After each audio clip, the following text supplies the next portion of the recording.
are about to spoil A Nightmare on Elm Street 4: The Dream Master. If you haven't seen this film and plan on watching it, then click away now. Or if you've already seen it, or you just don't care, then please stick around.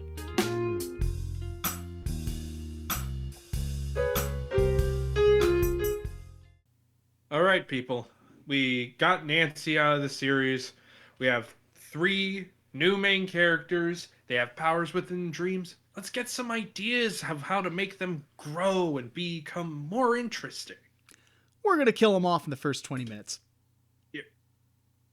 But they have like a ton of potential. People loved them. Sorry.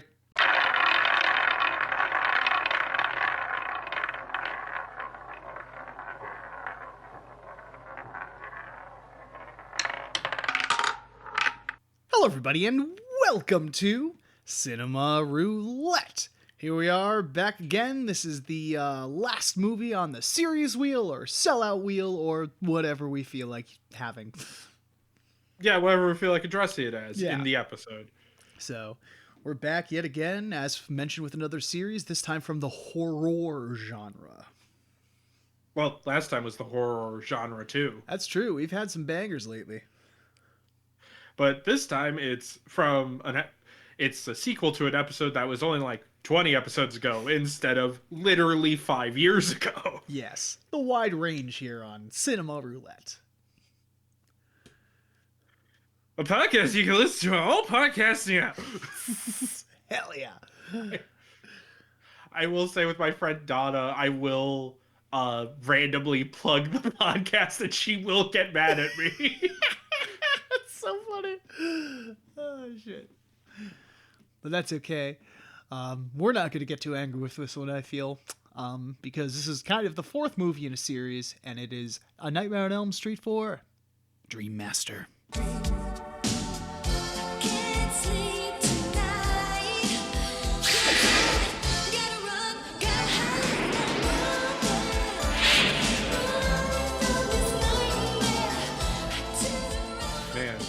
It was silence for us, but it's gonna be a copyrighted song for the others. Mm-hmm.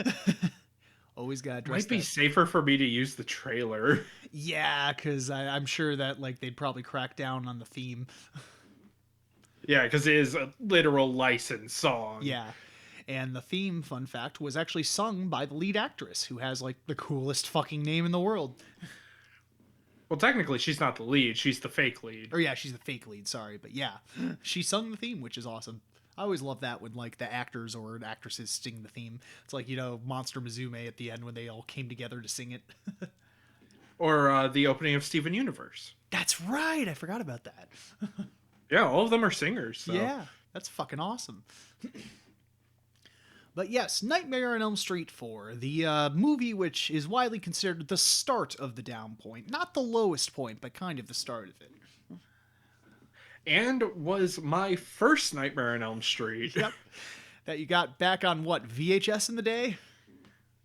Yes, this was right after the first Cinemassacre Monster Madness. I went with my mom to the thrift store and found a VHS copy of this movie. Not really the best place to start, but you've got the general idea, I'm sure. I mean, it's not a bad place to start. This is honestly the place where the dream kills are the most dreamlike. Yes. Oh, I'd agree with that, yeah.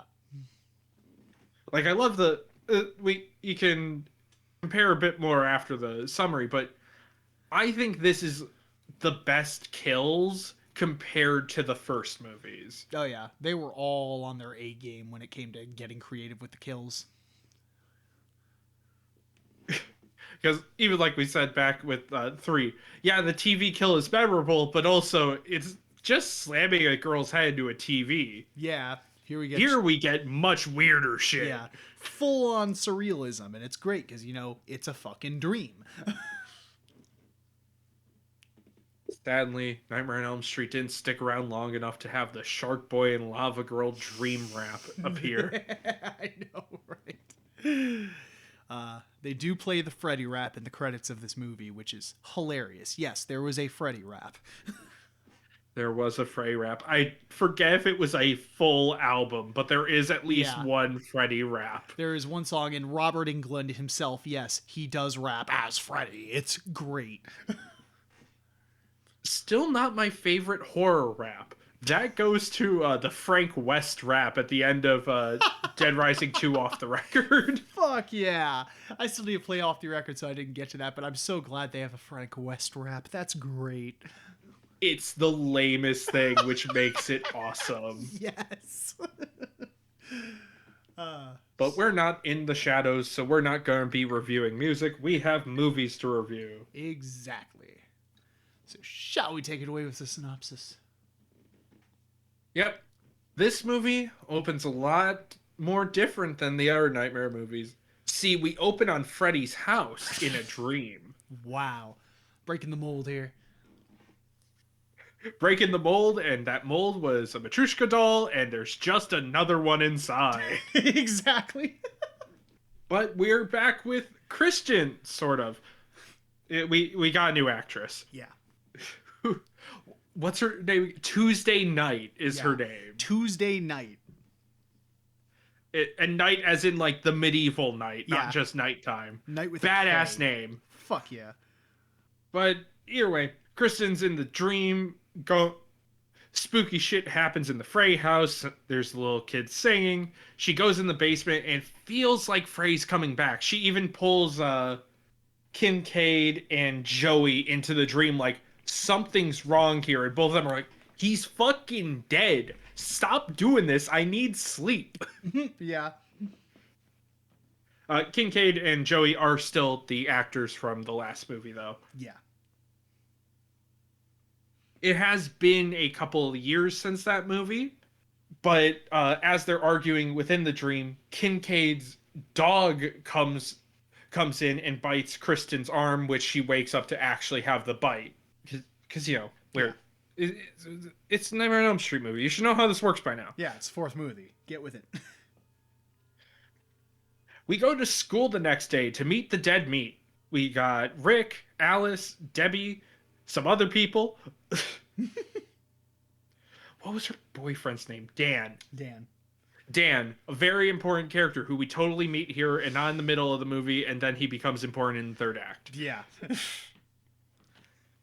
I'm keeping my commentary very light this summary. We'll get to it, don't worry.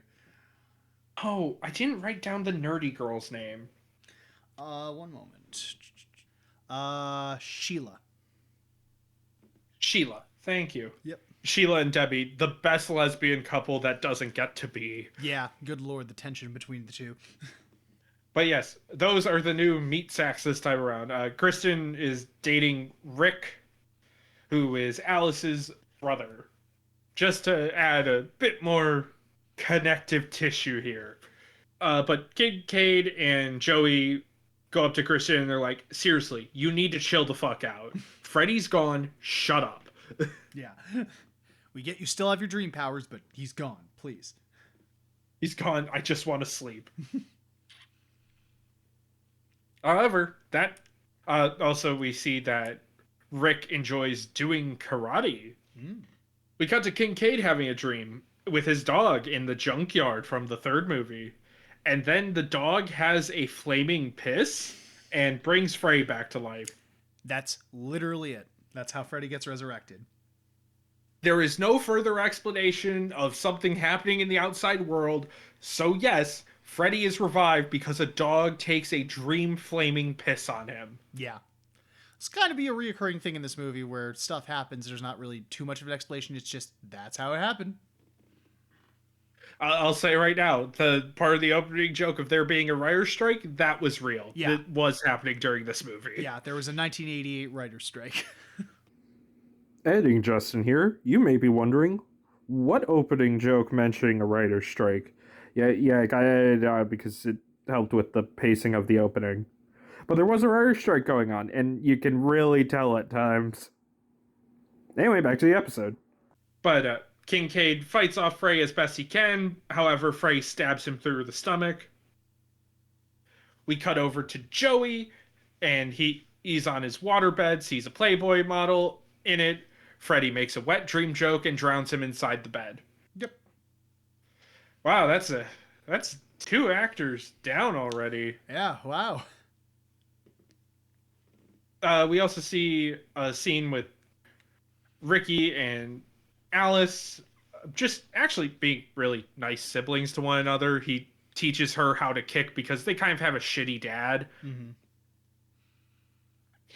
Anyway, with Kristen, she's having full on freak out because, her 2 friends are dead. Frey is totally back and shit's getting fucked. She explains the rules and the lore to the main meat sacks of the movie. Kristen goes home, and her mother is still a total bitch, drugs her to make her go to sleep, and she tries to use a rhyme that Alice told her about, because there's a rhyme for the Dream Master. Mm-hmm. But Alice can't remember it at the moment. I'm sure this won't be important later. Kristen's on a beach, however, Frey shows up, drags her into the house, and is about to kill her. Luckily, she, just in a panic, Kristen pulls Alice into the dream. As like, you're a Dream Master now, good luck. Yep. She transfers her power over to her. And then Kristen dies. Bye, characters from the last movie. Yep. It's only been 20 minutes, but I guess no one liked you enough. Bye. Yeah, we just killed off all the Dream Warriors. That was cool. Look, I'm being more negative than I actually feel about this movie, but I understand that criticism the most of like, yeah, that's real shitty. Yeah. There's a lot of people who really hate this movie because of that, and I get it. I don't fully agree, but I get it. Yeah. But yes, Alice wakes up and he even starts to, like, 3 of her friends just died, so she's not having a great time either. However, she's in the bathroom about to have a smoke and then realizes, I don't smoke. Christians smoke, though. Interesting. Yeah, and literally she didn't even have cigarettes. She just pulled a cigarette out of thin air. Kind of great. I don't think that was supposed to be magic, Yeah. but they don't really address it any other way. Yeah, we never see her buying cigarettes. She never pulls out of her pocket. She just has it between her fingers, lifts it up, and starts smoking it. It's weird. That's how I am with joints sometimes. Yeah, exactly. Also, Alice is a known daydreamer. That's a bit of an issue when you're fighting a dream demon. Yeah, bit of an issue when you're fighting a dream demon and have dream powers now. But she goes to her, a physics class for a test with Sheila. Also, isn't the teacher here that is, what is it? He was the head of New Line, or is that later? Yeah, no, that was, no, that was later. That was the second classroom scene. This first one, I think, was something different. I think it was a female okay. teacher. Oh, also Frey was in drag at one point and threatened Christian earlier. Yeah. Just was kind of funny. Great. Yeah, I'm not saying it much, but Freddy is also more witty in this one. He's a lot more punchline and bitch focused. Yeah. But during the physics test, suddenly both Alice and Sheila are dragged into the dream. Sheila had asthma, so Frey gives her a big old kiss and sucks all the air out of her, killing her. Yep. But she actually, she shrinks like a balloon, losing air. It's a pretty fun rubber dummy. Yeah. So Alice is freaking out, thinking she just, got her friend killed, or multiple friends killed. Mm-hmm. Now she's realizing, oh yeah, I can drag people into dreams. Right. A little bit of freaking out. A nice scene with her brother Rick as she's watching old tapes with her and Sheila and Kristen all hanging out. It's honestly a very nice scene. Yeah. However, we go back to school and it's Rick's turn. Rick is in a stall and a bunch of cheerleaders come in, but he fell asleep he fell asleep on the toilet. Then cheerleaders come in. He's dragged into a dream world. The stall turns into an elevator and he's brought into a dojo to fight Invisible Freddy. So he uses kung fu to fight off Freddy, but it eventually gets stabbed. go on down to Rick's funeral, which you'd think after going to like 5 funerals in less than 2 weeks, you get some time off of school. But here's Alice. Yep, all of her friends are dead, and now brother's dead. Well, not all her friends. We still have Debbie and Dan. Right, that's right. The double D's. But during the funeral for Rick, she has a vision of Rick saying it was just all a prank.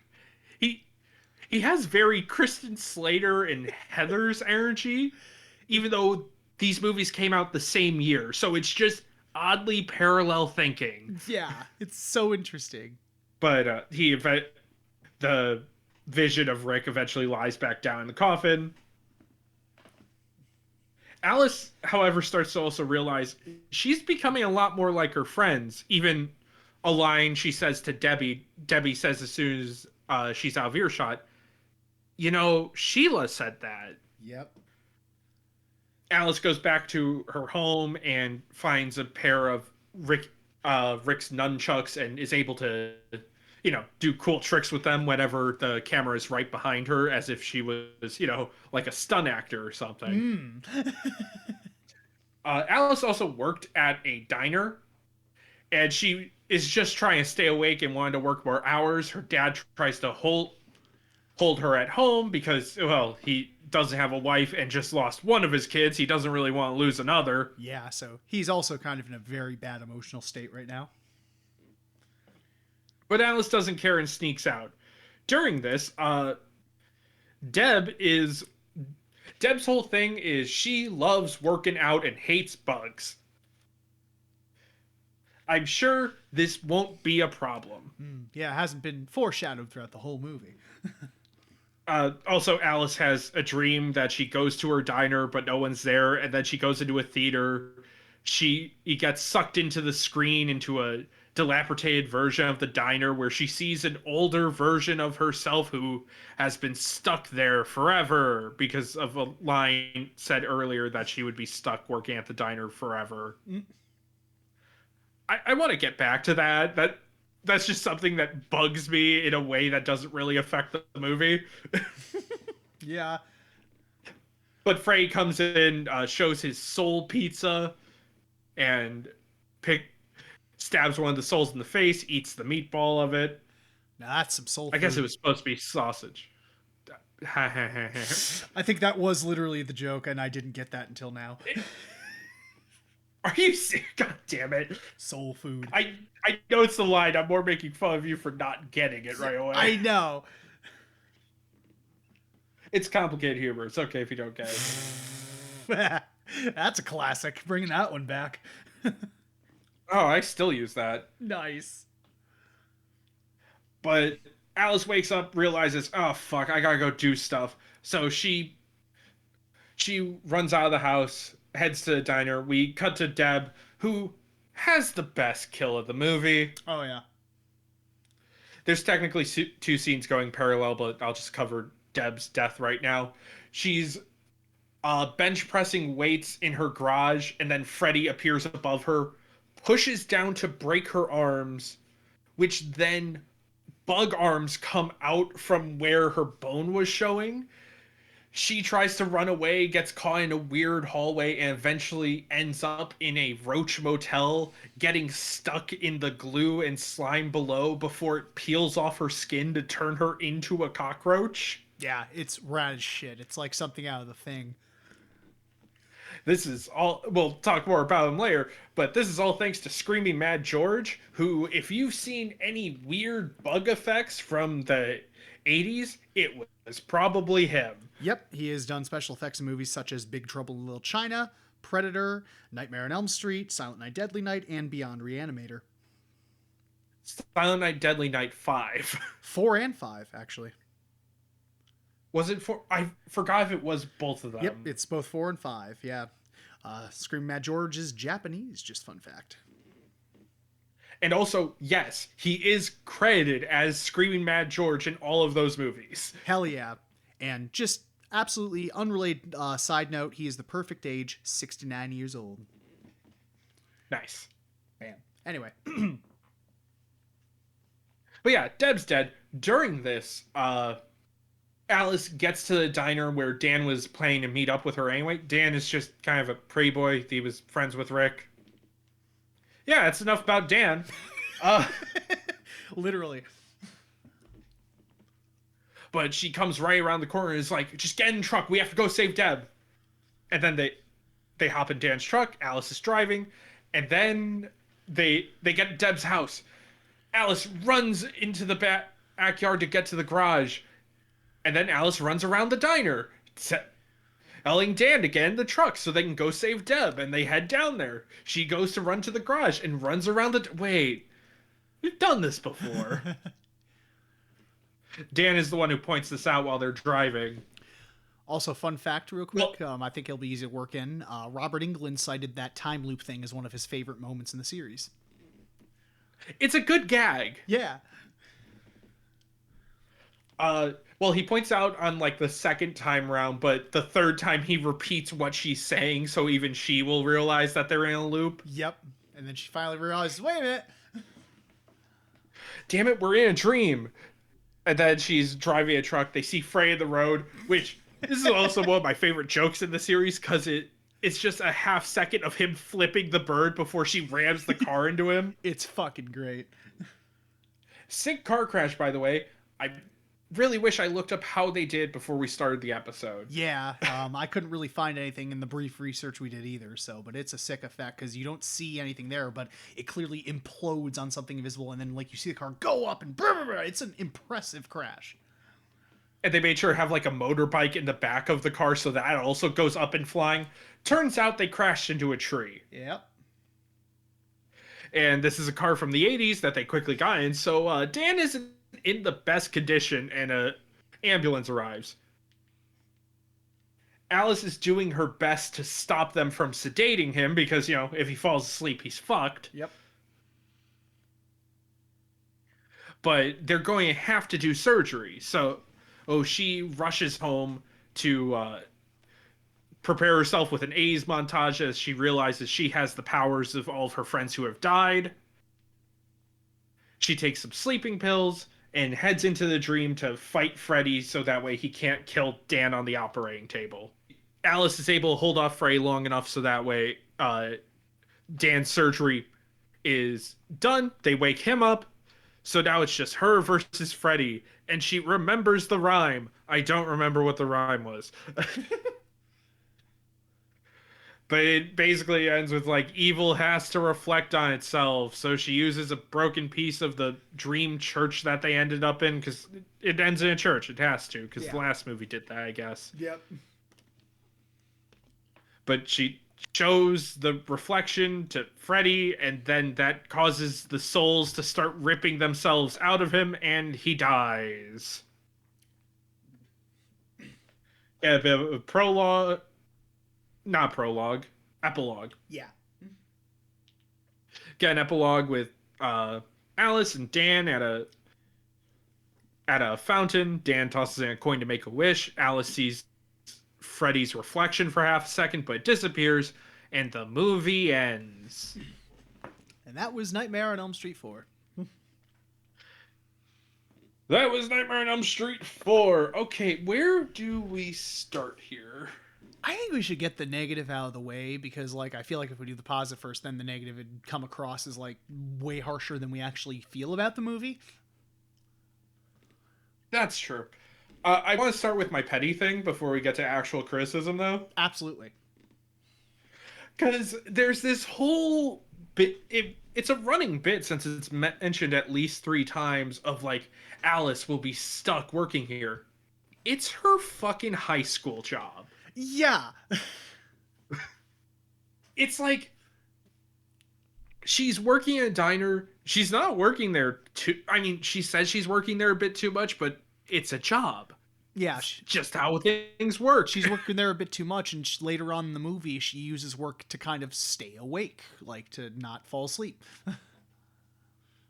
But, like, we don't get any lines of dialogue that, like, she's failing classes because of this, or she doesn't say anything where it's like, oh, I don't care about college, I'll just find my own way, or something along those lines. Yeah. There is no other reason for her to fear being stuck here other than the fact that she just works here. Yeah, that's about it. Like, it's just kind of a flimsy, like, way to, like, have the character have, like, oh, this is my fear. Okay, well, can you show that a bit more? You're also boring time on Freddy. The chick who Deb gets to be fully turned into a cockroach for her fear, and then Deb just not Deb. Alice just sees old Alice working at a diner. Yeah. Ooh. Ooh. It's a weird thing. It reminds me of I forget the name of the comic. But it was one Linkar reviewed a long ass time ago where it was basically telling you, if you don't go to college, you will suffer and your life will be hell. It's like, no, that's not how real life works. No, not really. Like, college education is important and all, but no. Also, some people can just enjoy a job like being a waitress or a cashier. There are people who do. Exactly. That's kind of the whole point of the comedy Office Space, without going into too much detail. Yeah, it's like some people can just enjoy a job. You don't have to paint anything that is I guess a quote unquote low skill job as the most horrific thing to be stuck in. Well, I've always hated that term, low skill. No, it takes skill. The reason you're hiring those people is because you can't fucking do it. And usually the people who say it's low skill are the same people who sit in an office all day and work for 2 whole hours and then sit around looking busy. Yep, pretty much. Anyway, completely random tirade. This really doesn't bring down the movie at all. It was just something that kind of irked me. Yeah, it's just a little petty. Just kind of your inner screenwriter going, ugh! But, okay. The main bad bit of we kill off the Dream Warriors. Why did we do that?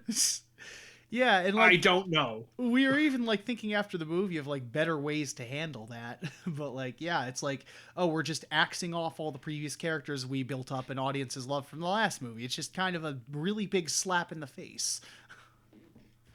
Like, I'm not mad they died. Yeah. It could have been bad too if they stayed alive through the entire movie, because it's like, well, then we know these people are untouchable. Yeah. So you kind of like have a bit of a double-edged sword there, but like you could have killed off some of them, and like if you were planning on killing them off anyway, like why not save one for later and have them help out and then die a dramatic death or something? Like it could have been handled way better instead of just axing them all off one right after the other in the first 20 minutes. That was just kind of a sloppy way to do it.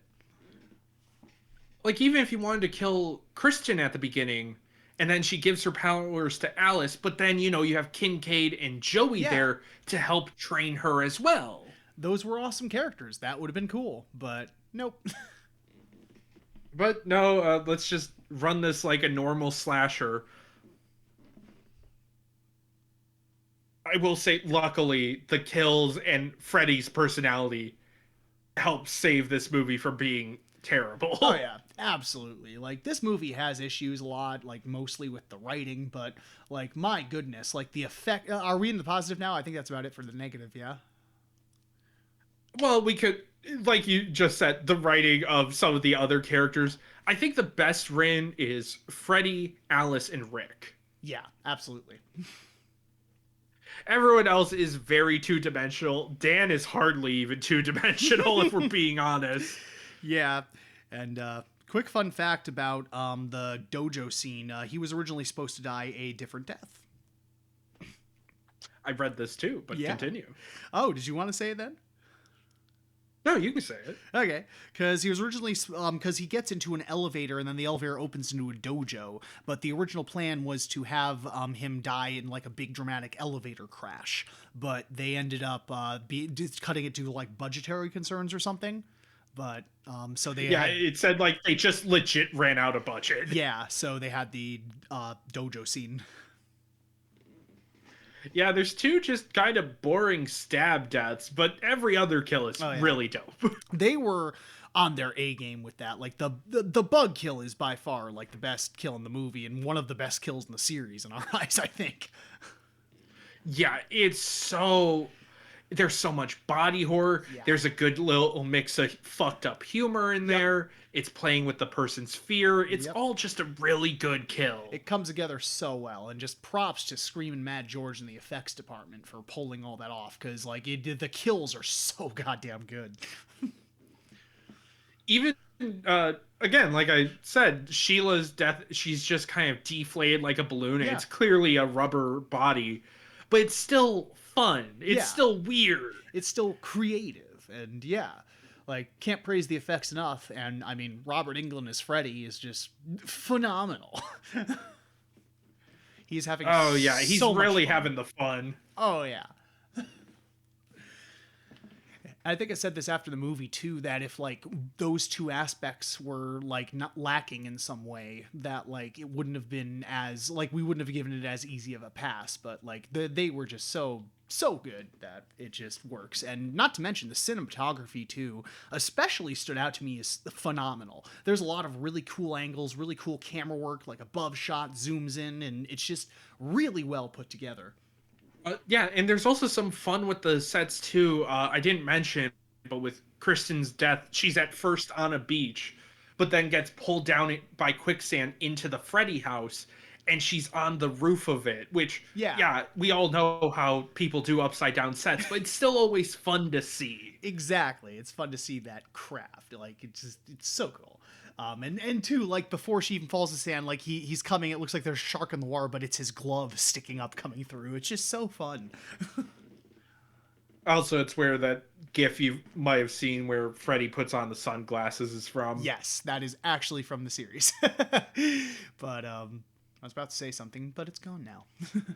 I will say too, I really like the moments with Rick and Alice. They have a very good sibling relationship. Like, Rick kind of picks on her a bit, but once shit starts getting real, he's like, okay, I'm going to sit and talk with you like a person. Yeah. Also, he never pushes her back on the idea that this is Freddy. He's never like, oh, you're just being crazy. It's like, no, I believe you. You don't have to keep yelling at me. I just need you to calm down for a second. Yeah, it's very nice, especially that everyone else around her is basically saying, no, you're crazy. It's just really refreshing to see like a healthy sibling relationship. Like he doesn't, like, even if he has his doubts, like he's not voicing them. He's being very supportive. It's very wholesome. Yeah, and didn't you even say like the friend video scene was mostly improvised? Yeah, it was. But yeah, because of the 1988 writer's strike, the director and the producers had to improvise a lot during filming. Wilcox and Jones wrote their own dialogue for Alice and Rick after the death of Kristen while watching their old home videos, such as the line, "I saw it happen in my dream." So like a lot of that was improvised, and yeah, it just it has a lot of heart to it, that scene. I really like that scene. It's like, yeah, that's how people, mourn. If it had more scenes like that, this would be a better movie, and even might have been able to push through killing the Dream Warriors. Exactly. It's a movie that moves at like a very breakneck pace. It's like it's not even 90 minutes, isn't it? I think it was like exactly 90. Yeah, but it moves at pace. It just needed a lot more substance to it when it came to like the characters. Yeah, the problem it's hour 33, so 93 minutes. Yeah. But yeah, if this didn't have the dream aspects of making it a Freddy movie, it would just be a boring slasher where you see a bunch of no-name teens die. Yeah, exactly. And thankfully the rest of, like, besides the script, the rest of the production was there to kind of like lift up the movie and like have it be still a pretty solid entry. Like, not great, but I mean, especially when it comes to like, horror sequels, it's not great, but it's far from the worst ever made. Oh yeah, This is leagues above like some of the worst Friday the Yeah. 13th or the worst Halloweens. Oh yeah, the elements are still there. It's still very enjoyable, and it still feels like a Nightmare on Elm Street movie. So I guess I should say it wouldn't be a bad slasher, it would just be a very middling slasher. yeah, exactly. Probably would have honestly fallen into obscurity. Yeah, if it wasn't attached to a series, this would just be Yeah. another who cares. Yep. But yeah, just it's not. It just I guess like my general thoughts are is like it's not the worst movie. It's still really enjoyable and it's worth watching if you're getting into the series. But it's just it's fine. It's passable. I guess one negative we did mention is the way they kill Freddy is lame. Yeah, like it's a rat as hell effect, but it's just kind of like out of nowhere. He sees his reflection and that's it. So, and I mean, yes. Oh, that's what the rhyme was. Yeah. And I mean, yes, you point out too, to be fair, in the first one, he was defeated by just everyone not believing in him. But still. Yeah, that still was. The ending isn't exactly what people thought was the strong suit of the first Nightmare movie. Mm-hmm. But yeah, luckily the effect here is also better than the first movie of Freddy being torn apart, like his jaw gets ripped open, he's Yeah. plastered against the walls, the hands rip out. It's awesome. Like hands come out of his body and like one even comes out like the back of his head and grabs his jaw and then like rips his head apart. It's just really cool, really creative. I think like the only really bad effect in the movie is like in the church scene where she like zaps him and it shows his chest being open. Didn't look great. No, it's when it's healing. Oh, it's when it's healing, yeah. Yeah, you can clearly see it was like it was forced graft on there or whatever with film. Yeah. Because Robert England's kind of shaky a bit, and the image is still of the hole in his chest. Yeah, and I mean that just happens because he's in character. Of course, he's going to be more animated. So. Yeah, that's just a hard effect to do on film before computers existed. Yeah, exactly. The budget of this film was actually only $6.5 million, which I don't know what that is with inflation, but I still think that's a pretty modest budget. That sounds pretty modest. Hold on. We have inflation calculators. Yay. Just look up nightmare inflation on Google. That's always a good idea. Always a good idea to take a fictional character and then writing inflation on Google. Yes. 18 million. Okay. Yeah. Still pretty modest, yeah. Still pretty modest, I think. And another fun fact about the budget, it was released on August 19th and the budget was 6.5, but it grossed 49.4 million, making it the highest grossing film in the franchise in the US until the release of Freddy vs. Jason. Damn. Yeah. Which isn't that always kind of the case with horror movies where like the sequel just before people admit, yeah, this is going downhill always kind of seems to make the most money. Yeah, it is kind of a weird reoccurring trend, isn't it? Because like everyone's hyped, like, oh my gosh, this series is still going, and then you kind of lose interest. I guess here it would be like the third movie probably got a lot of VHS sales, and then people were like, "Oh my god, what will the fourth one be?" And then everyone gets killed off, and that I bet that left a sour taste in audiences, and then after that, it just kind of didn't make as much money until Freddy vs. Jason. Yeah, at least Nancy got two movies to be in before she was killed off. Exactly. Yeah. I guess she's mentioned in the second one, so kind of three? Yeah, she's still around, but she's just not on screen. With her diary that she totally wrote in. Yeah.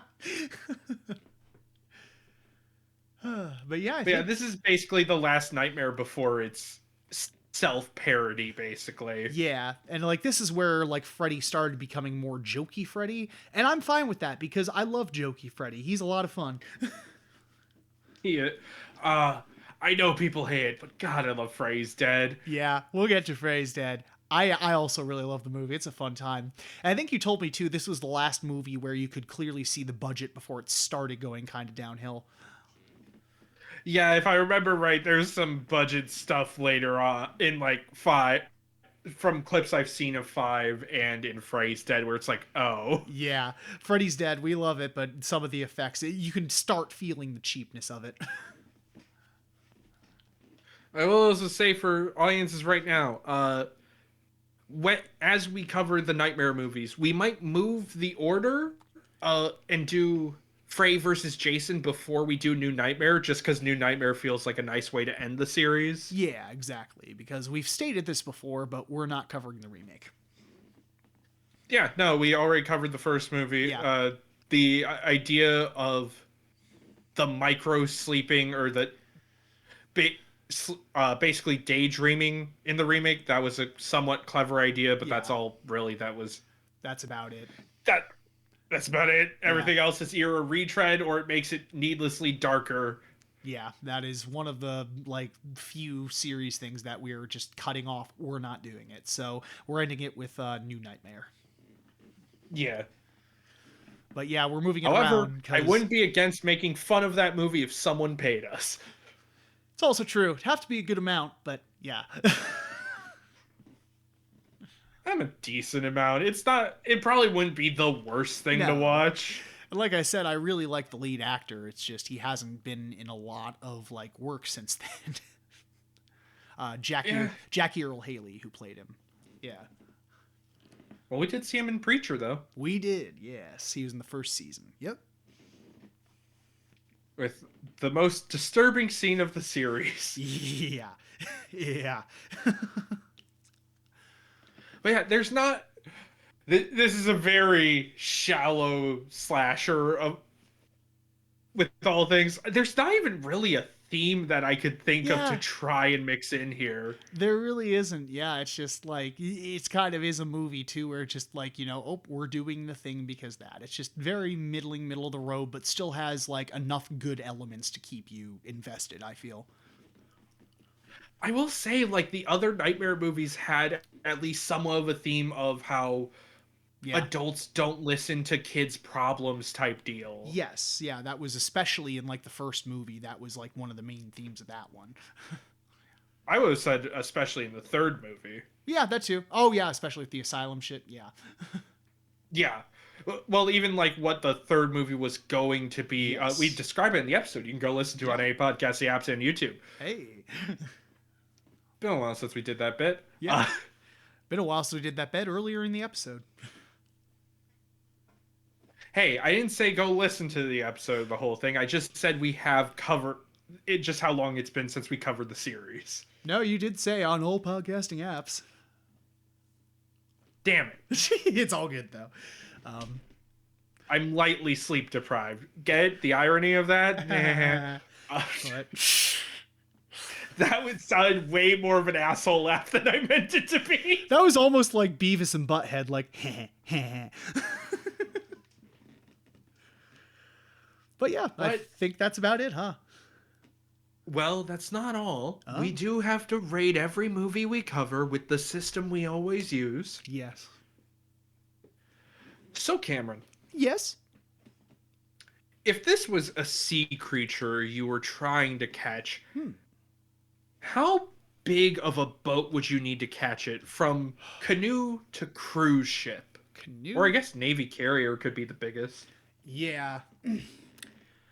Honestly, like, I don't want to say canoe. I don't feel like it's like that bad, but maybe like,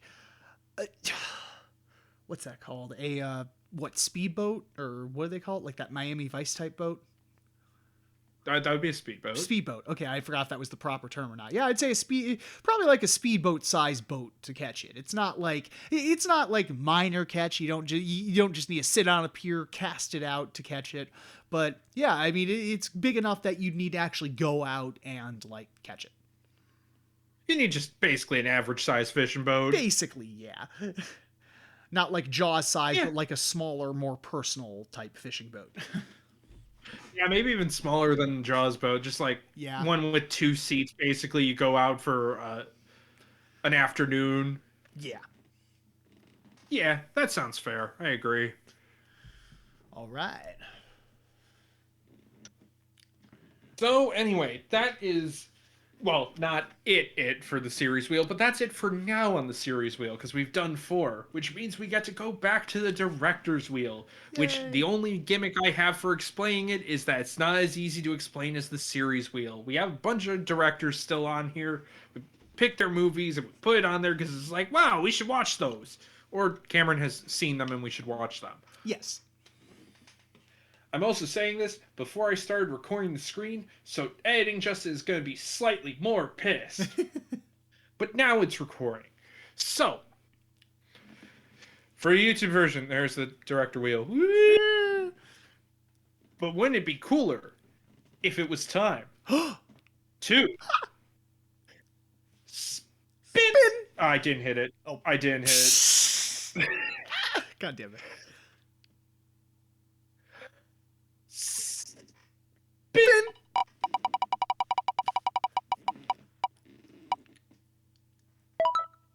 Inferno. Let's go! Back to Argento! Woo! Yes, almost. No, we still have one more Argento after this. Yeah, we'll have Inferno next time, and then we'll do Deep Red at some point in the future. Possibly next time. Yeah. Depending on the wheel. I'm actually really glad we're ending on Deep Red. You keep saying it's your favorite of his. One of my favorites. Yeah, I love it. And I hope you feel the same way. I hope I'm not like hammering in too much, but it's one of my favorite giallos. It just has this vibe to it that I love. Like, whenever I hear someone say their favorite Argento, it's usually Deep Red or Suspiria. Interesting. So that is the general consensus. Okay, I never really looked that up. At least from what I've heard. Nice. I would have listened to Horror Podcast number 9 talk about Tenebrae, but they'd already covered Deep Red, and they love talking about past movies they've covered. Yeah, they basically don't give a shit about spoilers, so. See, we care, unlike Cecil over there. We're just kidding. Cecil. I'm We not love you. actually starting beef. You guys No. are cool. No, we love you, Night Vale. You guys rock. Super cool. But yeah. Saw them live. Great show. Hell yeah. But yeah, we'll see you guys next time. Yep, we'll see you all next time. Wow, we have 3 horror movies in a row, and watch, as in October when we get none. I know, right? But that is the wheel. That is the fucking wheel. Okay, now end the episode.